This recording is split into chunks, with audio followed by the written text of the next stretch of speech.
There was a time when signing up for a race felt exciting. You checked the date, you paid the entry fee, you trained, and then you showed up. But somewhere along the way, racing, especially big endurance events, started to feel different.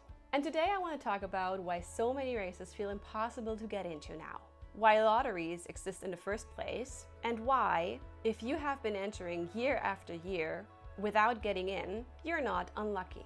And you're definitely not doing this wrong. In my last video, I talked about how endurance sport quietly changed, how it moved from being just a sport to a lifestyle. And for many people, something that feels more like a luxury. And if you haven't seen that one yet, you can click right here to watch it. Because today's video is kind of a consequence of that. Some races aren't just races anymore. They're events, they're brands, they're status symbols. The World Marathon Majors, iconic Ironman races, bucket list events. And don't get me wrong, they're incredible, historic, emotional. But they also come with a quiet truth we don't really talk about enough. To run these races, you don't just need fitness. You need time off work, you need flights, accommodations, logistics, and a life flexible enough to support all of that. For most normal people with jobs, families, responsibilities, that alone already makes it hard. And that's before we even talk about entry fees. And this is a big one. For some of these races, you're looking at 700, 800, sometimes $1,000 just for the race entry. That's not travel, not accommodation, not time off work.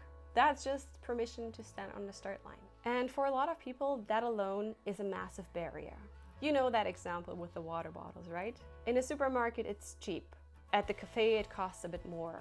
But at the airport, super expensive. It's the same water, same product, same purpose. You're not paying for the water. You are paying for the location, the demand, and the name attached to it. And that's kind of what's happening here.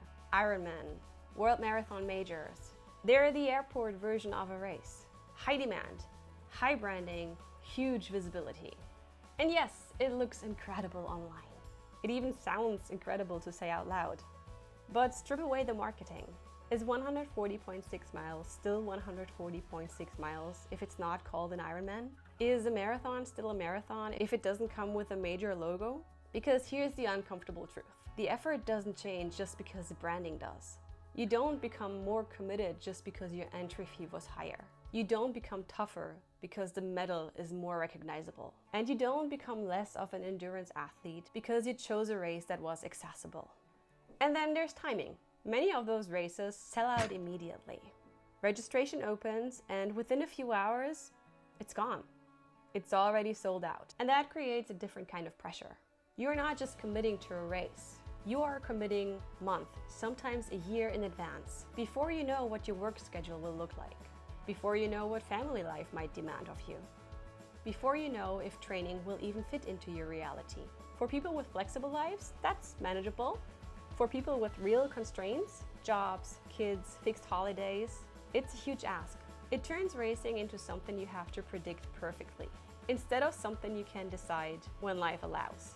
And when races sell out that fast, access stops being about motivation. And it starts being about timing, privilege, and guesswork. Let's be fair for a moment. Lotteries didn't appear because race organizers wanted to exclude people. They exist because demand exploded. More runners, more visibility, more social media, more people chasing after the same race. Cities have limits. Courses have capacity. Safety matters. So yes, lotteries make sense.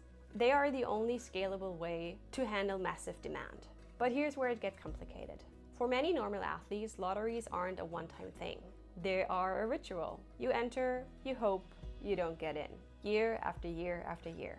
And that alone is frustrating, but still understandable. What makes this sting is when access doesn't feel equal.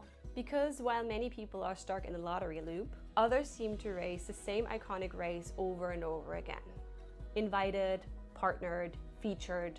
And let me be clear, this is not about jealousy. I understand why it happens. Races want exposure. They want stories, they want marketing. But when access is tied to visibility instead of participation, it changes how the sport feels. You are competing for limited space in a sport that exploded faster than it could adapt. Social media shows the finish line, not the rejection emails. It shows medals and iconic backdrops, not the people who didn't get in. And when that is all you see, it's easy to believe that everyone else is getting in. They're not. Racing isn't supposed to feel like a popularity contest. It's not a measure of your worth, or your dedication, or your place in the sport. There are thousands of local races, smaller events, community races. They don't trend online, but they still test you. They still hurt, and they still matter. And if this perspective resonates with you, if you feel like a real athlete in an over-curated, over-edited endurance world, consider subscribing. It genuinely helps this channel grow. And it helps spread a version of the sport that more people can actually relate to. If you keep showing up, keep training, keep entering lotteries, even if it's frustrating, that says everything about you. You don't need a major race to be an endurance athlete. You don't need an iconic medal to prove your commitment. This sport isn't owned by the biggest events. It belongs to the people who keep trying, even when access is hard. And one last thing, when this channel hits 1,000 subscribers, I'm going to do something special to celebrate. No hype, no luxury version, just real life, real effort, real endurance. And if your race calendar doesn't look impressive online, that doesn't make your effort any smaller. Keep up the work. I'll see you in the next one. Bye.